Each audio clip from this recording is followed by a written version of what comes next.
So every day we look at our guests and ask and say, you know, what is it that's going on in the marketplace? What are you seeing?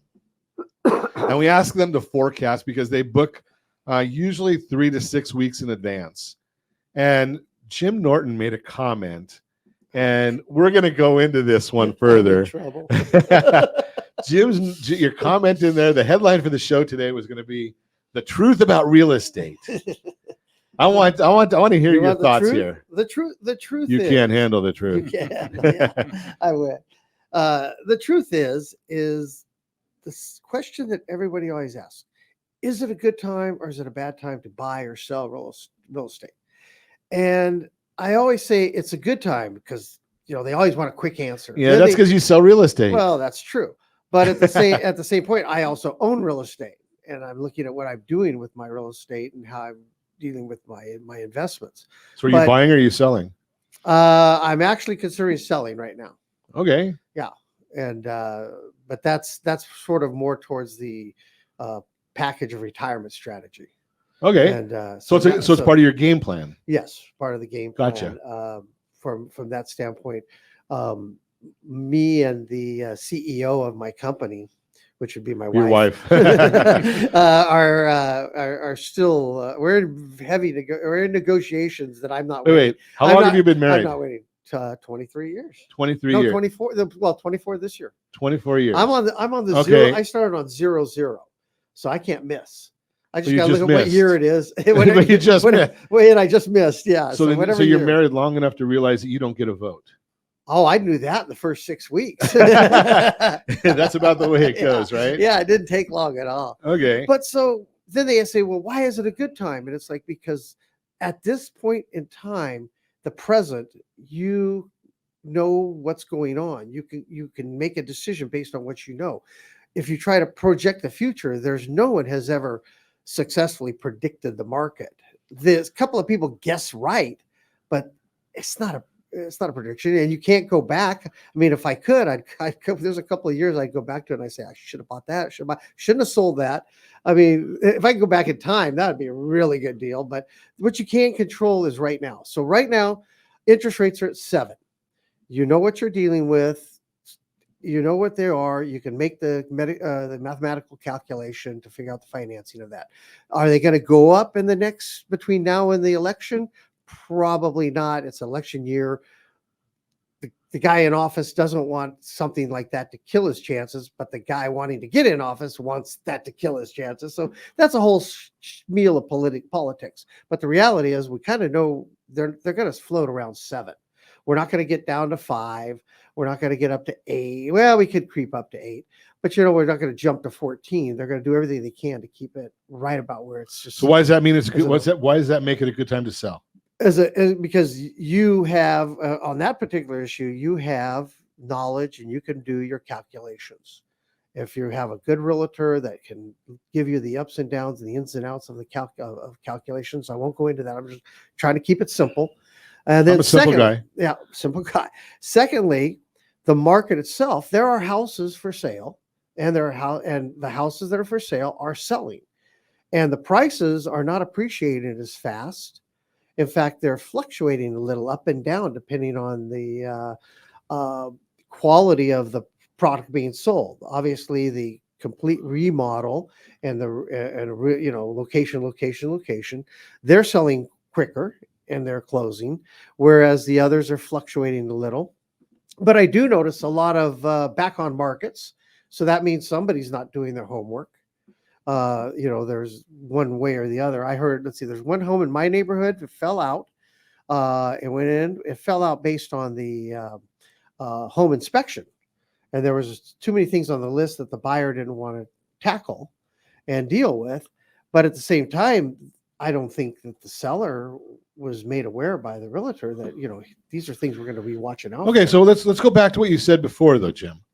So you're thinking about selling, and historically, real estate prices go up, right? So I think we've got a chart, and I don't know if Josh has that available. We had a chart that we showed. I think it was in last month's market report, but I'm not positive. That says, other than 2006, for the last 60 years, real estate's always gone up over any 10-year period. Right. So my question, and that's so when you have a 60-year history, we can't guarantee the future, but we can think that the future the past projects the future. Right. So now the question becomes, if you take that out, if you sell that real estate, I'm assuming there's appreciation there. Well, yeah. I mean, now What are you going to do? What are you going to invest in? that's the rub. Okay. Because obviously you're up against the capital gains, Right. and I know your friend. Which I don't want to get into capital gains taxes, but the current budget that's been submitted by the President of the United States yeah, says 59% capital gains tax for the state of California. That's what he's projecting. That's what he's proposing. You want to know? 59%. You want to know where I heard that? This is a testament. Ron Siegel Radio. No, this is a testament to what's out there. My 17-year-old son, he says, "Dad, capital gains is the one you talk about all the time. The gain on it." I said, "Yeah." He says, "Did you know Biden wants to put it up to over 40%? 45% federal I and another. I hadn't even caught that yet. 45% federal, 13.6% state. Yeah, he had caught that and knew what that meant, and I loved it because it's like, okay, because I mean, so then honestly, he might be everything we're doing today is going to give them the bill. He might be able to pass our test then. I'm serious. Oh no, the I'm one you advertised right before. Absolutely. That's got to be I haven't looked at that, but that's rsrlinks.com/FHIQ. And at the end of May, we're actually going to give away a trip to Nashville. Just a random trip. Doesn't matter who's got the highest score. rsrlinks.com/FHIQ. Oh, I'll have him take it because he wants to go to Nashville. He wants to go to Nashville. Yeah. Okay. Blake, what do you think? I mean, you're an investor guy. Do you think you should cash out? Well, certainly if you're going to sell anytime in the next couple of years, this is a great time to seriously consider it, because the amount of inventory you're competing against is at historic lows, and the demand is high, and it seems like there's no interest on the part of, pardon the word interest, but there's no intent on the part of the current people in power, whether it's Jerome Powell or the administration, to promote lower interest rates and to create an environment that's, I mean, in the past, we've had tax incentives to drive the housing market.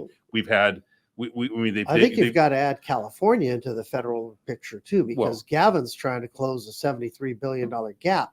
Those guys are scrambling to see what they can do. Continuing our conversation, chatting with Jim Norton, Blake Vartanian, Realty Pro 100, chatting about just a couple guys talking about real estate. And, some of us have been in real estate for at least since the last century. I just throw that. Actually, had a full head of hair when I started. Yeah, and I is it true that the first person you consulted on real estate was Abraham Lincoln? Yeah. just throw that out there that for log you. cabin, that was kind of needed some work. Needed some work. So Blake, you were saying in the last segment about the idea of selling real estate now, and where do you go? What do you do? What's the ideas?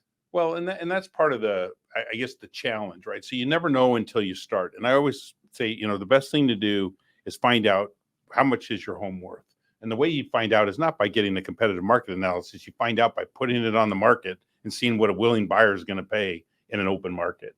Because your house, but isn't that too late then? No, because you can always have the contingency of finding the replacement property, and if you don't find it within a certain period of time, the whole deal just doesn't go anywhere. Okay. So I would say it's a multi-step process, of which if you're waiting for it all to line up before you start, it's almost impossible to get it all to line up. And so I would say you take the first step, and the first step is you do obviously want to price it right. And I always believe that if you price it just under the market, what the competitive market analysis comes out to by reputable real estate professionals or an appraisal from an independent appraiser, you're going to find more buyers interested in your property, which is going to create more traffic, which is going to drive up the potential offers you're going to get.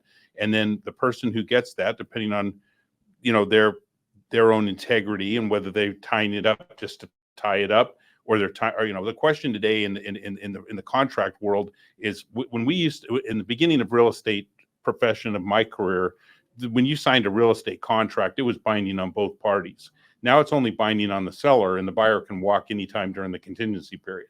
There were no contingencies when I started. It was just, you just It's bought kind it. of harder now because now you can do everything on a computer. Yeah. You know, when you wrote the contract then, I mean, it took a long time to chisel it into the stone. Well, yeah. And I mean, you know, if you walked away from the deal in the old days, you lost your earnest money. Today, your earnest money is pretty hard to make it at risk. I mean, you've got to make a lot of mistakes to actually have exposure. You know, it's very difficult. yeah. California deposit Yeah.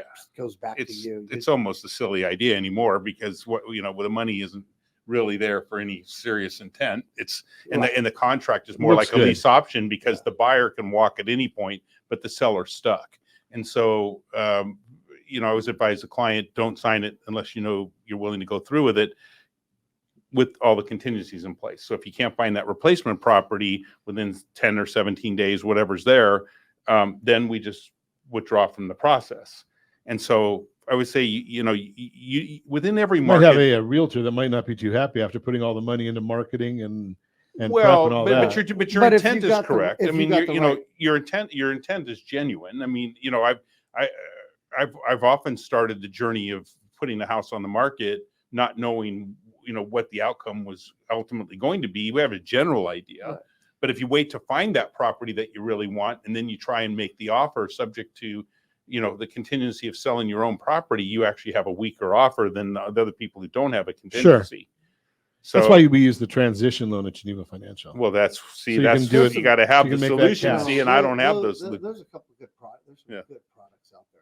Yeah. You've been advertising Select and that. Those are good financing products. And as you said before, and I agree with you. Is interest rate or finance package is stronger than a price, because if you can have you know everything you want, it's that is the best deal you can get, rather than worrying about whether or not I got $20,000 off. Yeah, because the 20,000 off is not anywhere close to, you know, 1/4% cheaper. Right. Right, 1/4% cheaper is going to save you a whole lot more money. Okay, so the idea here is that we want to continue to find out what the property is really worth. Right. And so the example, the way I say that is because we had a comped out property in Anaheim Hills that recently came on the market at 1.695 million, and or somewhere in that 1.699, you know, who's quibbling over a couple of $1,000, but it ended up closing at 1.9 million. So the sellers ended up with 200,000 more than their expectations. And then when they, you know, so when they went back out if you go back out into the marketplace, you may not have to pay that premium to get the next property. It just depends what the family's goals and objectives are. But that becomes the So- comp for the last one, though. For the next one, I mean, Oh, in the neighborhood. in that neighborhood. Right, they're not buying back. You know, so I wouldn't buy back in my own neighborhood under that circumstance. But I think for a lot of people, the smart thing to do would be to sell their 3,000 square foot house. It's a 2-story. They're my age or older. I'm 65. So, you know, let's say you're older. You're sitting in a house where just you and your wife, or, you know, 2 people sitting there in the biggest house you've owned. Well, what would be the harm of exploring? Why don't we look at selling this and doing a replacement property of buying a 4-plex and living in one of the 4-plex units and renting out the other 3 and creating wealth that way in the next chapter, and having a single story Right. living condition that's big enough, because there are 4-plexes that have 1,400 square feet in the bigger unit in the 4-plex, and that for a lot of people that's enough. I mean, it's not. I'm not here to tell somebody what to do. I'm just showing them what's available. Options, The which is what a good advisor does, right. is to educate. You're more of an educator than anything else. Right. Yes, that's all it is. It's really an education process. Now, one of the things we want to really be careful of is, again, be careful of the media, because I just looked this morning and I almost fell over when I looked at this. So, you know, I frequently will look at market reports, and I looked at Yorba Linda, California, and I looked and I said, okay, the inventory in Yorba Linda is up 30%. Yeah, from 10 to Right. 13. So it went from 34 to 42. Okay, there Yeah. you go. Yeah. Right. you So go. there's still nothing available. And that's in 2 zip codes, right? Well, whatever Or the is whole that just one city zip is. code? That's the There's entire two- city. That's of the whole Yorba Linda. city. The whole And that's Yeah. not even normally what's in just 92886. Right. So you got to be aware. I mean, the inventory is still not there. There's still a lot of pent up demand. But let's throw this at you guys. So here's my thought is, the three of us are old, right? And we've seen interest rates And I've all been told that by others too. Very recently. so- didn't feel good, but I had to hear yeah, my it. kids tell me that all the Yeah. time. Yeah. I get So that. so when we look at interest rates and the fact that last Friday, the jumbo rates, if I put my glasses on, I can see was close at 7.24. To me, that's not a high number. Relative to the last 10 years, yes. Yeah, Yes, but relative to the last 10, I agree. And that's part of the problem I'm having at this stage of my career is most of my career interest rates were over 8%. Right. Yeah. So, and I started it, they were 18, 19, 20%. So when I sit down, I have a different energy about my belief system than the person who's sitting there going, I'm freaking out because 5 years ago, interest rates were, 2.75%. And they've never experienced what it's like to talk to a client who's got a substantial mortgage payment and how to make it work for them. But that was Well, when we come back, I want to talk to you about interest rates because that's the big issue. And is the general population, especially the millennials, are they starting to get comfortable with these rates? That's a question we're going to talk about when we come back. Continue your conversation with Jim Norton and Blake Martanian. We're chatting about interest rates and the issue of what we're seeing because, as you noticed, only one of us on the set here has hair. I'm just throwing that out there for you. He's actually the oldest guy. So the old guy has hair. Not sure how that happened. Okay. not sure. It must be genes or a good doctor. Well, let's see, And there's no evidence of a Mom's new- 100 years old, Yeah, so I I'd say know, right? I might have some genes. What's Yeah. what's that starts with a B? The guy that does the hair implants. Oh, Whatever. Okay, so the three of us have seen interest rates that are high, but our kids think that interest rates above 4 are True, very true. are non-existent. Yeah. So maybe how long is it going to take, or are we already at a point where people are starting to say, something? What interest rates aren't going to get down to that 3 or 4%. And in my opinion, we don't want them there because that means we've got some other major issues in our economy. Well, you also don't forget you have the career curve in there, and what I mean by the career curve is I was going to say I don't usually talk about curves on Ron Siegel Radio because I am in shape as long as you consider round a shape. we're talking about the spectrum curve. Okay. But in this case, as the millennials are coming into their 30s and they're moved up in the careers, they're making significant dollars. They're making some great salaries. And so they're looking at it, they're getting under their belt 2, 3, 4 years of paying taxes on that money with no offsets. So all of a sudden they're going, okay, we need to do something to offset this. Somebody said if they go to a tax guy or if they look on TurboTax says, why don't you buy a house? Now then they start paying more attention. Then they start doing is one thing they're bright people. It's a bright group of people. There's no question. And we get to see that firsthand because of our first Home IQ relationship and the quiz we're doing. rsrlinks.com/FHIQ. never miss a moment to shamelessly promote yourself. It's shameful how he sets me up. It's not me promoting myself. It's a nonprofit I love organization, and but we're just helping them to get the you word follow out. what I'm saying is Absolutely. they're seeing the benefits of home ownership and they're starting to jump in. And I don't know who's guiding them most of the time, but I'm seeing a lot more of that. Well, through our relationship age. again with First Home IQ, they are finding that because they do a survey every year of millennials and Gen Z, Okay. and that's their big business is doing these surveys, and they're coming out saying, something, the millennials are ready to start buying houses. Yeah. Right. They do still. It's not like the media where they're saying rent forever and that's going to be good for you. No, that's not the idea. Right. That's not good. Well, and they've already missed. I mean, I read an article recently where that generation is the most in debt of any generation at that age because they don't have real estate in their portfolios appreciating and keeping their financial balance sheet in check, right? So because through most of our lifetimes we benefited It's all from the equity discretionary. in It's all property. discretionary income, Right. to have fun. Right. And so That- when you're borrowing and your house isn't appreciating, how many people use their house to eventually refinance their debt. Well, if you don't have that refinance ability. So should I throw that in here? Yes, RSR, absolutely. That's All right, awesome. here we go. Clean it up for you as best I knew how. RSRdebtfree.com. Here, let me- let me I think we figure have that to out. cover reverse mortgages and what. Blake, set that on the Yeah, tee yeah, I for know. him. I think he can kick it. Absolutely. I'm glad he figured it out. Yeah. So, but that's just an accounting issue right there, because it's not like the millennials are saving any more than the rest of us. No. But when you go and you buy the house, you've got a $500,000 house that appreciates at 5%. That's an extra $25,000 into the net worth side of the balance sheet. Yes. Now, And even though you added $20,000 in credit card debt, you're still $5,000 better off. Absolutely. now you did hit something on right now when you said the accounting side.